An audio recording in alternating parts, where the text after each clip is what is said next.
Bonjour, dans cette vidéo je vais faire le résumé de tout ce que vous avez vu en cinquième en électricité afin de bien démarrer cette partie d'électricité en quatrième. En cinquième, vous avez vu comment on associe les dipôles, comment on réalise un circuit électrique, quels sont les différents types de circuits électriques, à savoir circuit en série et circuit en dérivation.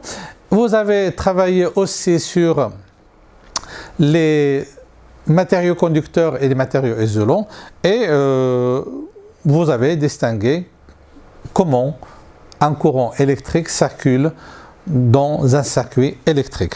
Alors pour réviser toutes ces notions-là, je vais utiliser un site qui s'appelle le PCCL qui propose des animations formidables, je vous le conseille vivement, et ces animations, elles couvrent pratiquement une grande partie de programmes de physique-chimie, que ce soit de collège ou de lycée.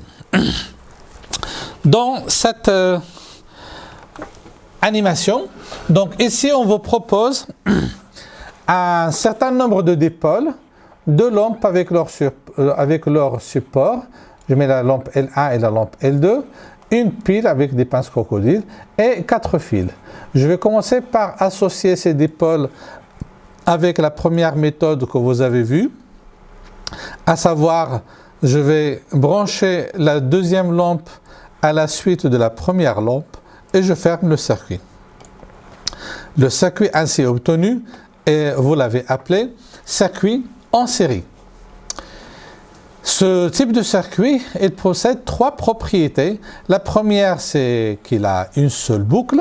La deuxième, c'est que si une lampe est défaillante, l'autre, elle cesse de fonctionner, car le circuit est ouvert. Et la troisième, si j'ai une seule lampe, j'ai un éclat important. Si j'ajoute la deuxième lampe, l'éclat devient plus faible. Alors là maintenant, ça c'est la première partie de la première façon d'associer les lampes.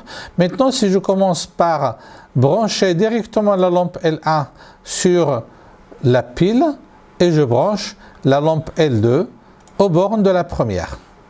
Alors, qu'est-ce qu'on peut remarquer? Déjà, au niveau de l'éclat, regardez bien le premier éclat et regardez si j'ajoute le deuxième éclat. Le premier éclat n'a pas diminué avec l'ajout de la deuxième lampe. Deuxièmement, si vous regardez bien ici, j'ai une boucle qui se ferme avec la première lampe et une deuxième boucle qui se ferme avec la deuxième lampe.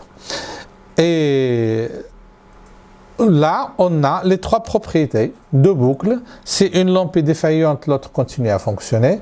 Et si j'ajoute une lampe, l'éclat, il va rester le même. Alors ça, en ce qui concerne les types de circuits que vous avez pu réaliser. Maintenant, pour schématiser un circuit, vous avez vu que chaque dipôle est représenté par un symbole. La pile, par exemple, est représentée par une barre très grande qui représente la barre positive et une barre petite qui représente la borne négative. Et faites attention, c'est pas du tout la même chose comme dans le commerce. Et c'est dans le commerce, c'est la petite lame représente le positif. Mais c'est juste un détail. Alors, pour schématiser un circuit, on regarde ici, est-ce qu'il n'y a pas de faux contact dans ce circuit? Donc, je ferme l'interrupteur, la lampe s'allume. Et pour schématiser, je dois utiliser pour chaque dipôle le symbole correspondant. Et si le plus il est en haut, je ne peux pas utiliser ce symbole de la pile, mais il faut que je choisisse celui-là. La lampe, il n'y a pas d'ambiguïté. L'interrupteur, il est fermé, elle est là. Mon schéma est bon, donc je passe au suivant. Ici, j'ai un moteur qui tourne, ce qui veut dire que l'interrupteur, elle est fermée. Donc, pour schématiser, je vais utiliser la borne positive de la pile en haut, donc c'est toujours ce symbole-là. Le moteur, il est symbolisé par le rond avec un M à l'intérieur et l'interrupteur, il est fermé, je le représente avec le symbole de l'interrupteur fermé.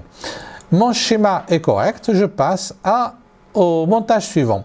Dans ce montage, on a un interrupteur ouvert et on a une diode. Alors pour schématiser ça, j'utilise le symbole de la pile dont la borne négative est en haut, donc c'est celle-ci. L'interrupteur ouvert ici, la lampe avec le symbole de la lampe et la diode avec le symbole de la diode. Donc ici on voit bien que le montage il ne fonctionne pas, premièrement parce que le circuit est ouvert. Le montage suivant, il propose une résistance cette fois-ci. Donc pour le schématiser, je vais choisir la borne positive de la pile en haut avec ce symbole-là, la résistance avec le rectangle et de bornes, l'interrupteur ouvert, donc c'est celui-là, et la lampe, je vais la compléter avec le symbole de la lampe. Mon schéma est correct, je passe au suivant, qui est notre animation au niveau des conducteurs et des isolants. Alors pour vérifier ça, on réalise un montage en série, dont deux bornes sont libres, et entre ces deux bornes-là, on place l'objet avec le matériau considéré. Là, par exemple, c'est du cuivre. On voit bien que la lampe, elle s'allume. Et si j'utilise le verre avec une pipette graduée, je le mets entre ces deux bornes-là. La lampe ne s'allume pas. Donc, le verre, il n'est pas conducteur. On peut vérifier avec ces différents éléments. Chaque fois, on trouve que le bois, il ne conduit pas. La mine de crayon, elle, qui pose un peu de problème puisqu'on n'a pas l'habitude de l'utiliser, eh bien, ça conduit. Le plastique ne conduit pas. L'électricité et ainsi de suite. Ce qui nous intéresse maintenant le plus, c'est au niveau de le sens du courant électrique. Alors pour cela, on va faire cette activité. Si je ferme l'interrupteur, la lampe s'allume et le moteur il tourne dans ce sens-là. Le sens inverse de l'aiguille d'une montre avec le plus il est en haut. Si maintenant le plus il est en bas, le sens de rotation c'est dans le sens de rotation de l'aiguille d'une montre. Donc pourquoi on a cette observation? Tout simplement parce que le sens de rotation du moteur dépend du sens du branchement du moteur aux bornes de la pile. Et donc on peut en déduire que le courant a un sens, c'est ce que vous avez vu l'année dernière. Alors ce sens à l'extérieur du générateur, à l'extérieur de la pile, il va de la borne positive vers la borne négative. On va voir ça dans cette animation. Si la borne positive est là, donc le courant électrique conventionnel, elle sort de la borne positive pour traverser tout le circuit et revenir à la borne négative. Si maintenant la borne positive elle est en bas, eh bien, le courant électrique il repasse dans l'autre sens pour rentrer par la borne négative. Alors, une fois que cela est fait, il faut qu'on arrive à montrer sur un schéma le sens du courant électrique. Alors si on reprend le montage qu'on vient d'étudier avec le moteur qui tourne, donc je vais prendre le moteur, je vais le symboler avec le rond avec un M à l'intérieur, la lampe avec un rond et une croix à l'intérieur, c'est son symbole. La borne positive il est en bas, donc je prends ce symbole. Et l'interrupteur il est fermé, je prends le symbole de l'interrupteur fermé.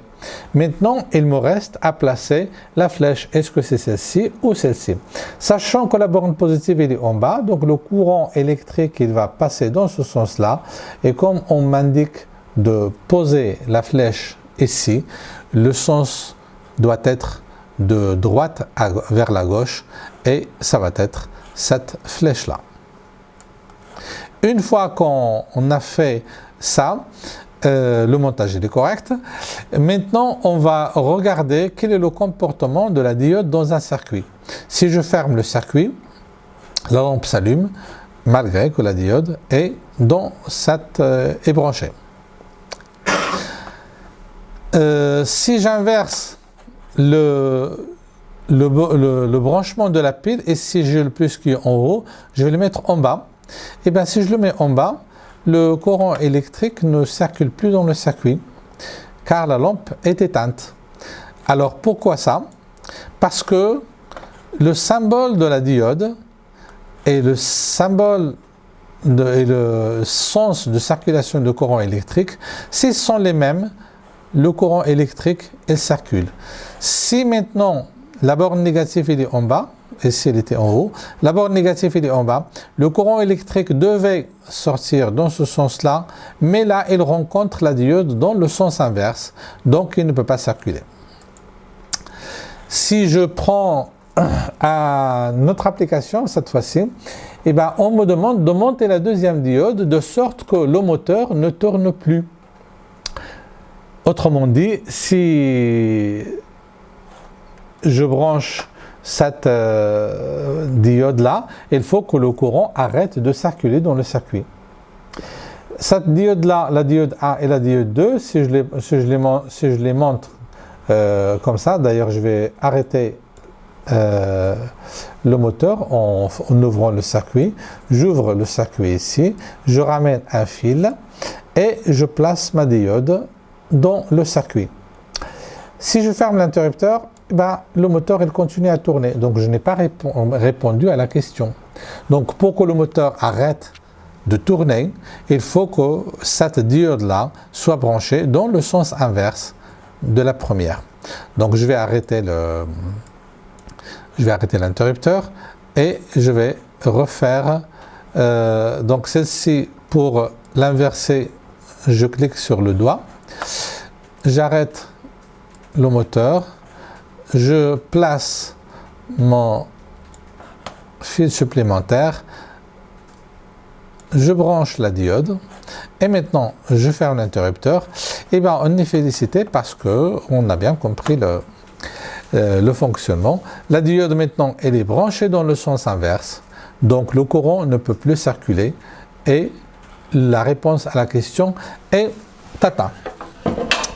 Il y a d'autres exercices et d'autres animations qui permettent de réviser, mais j'espère qu'avec ce petit rappel, vous avez ce qu'il faut pour démarrer le programme de l'électricité en 4e.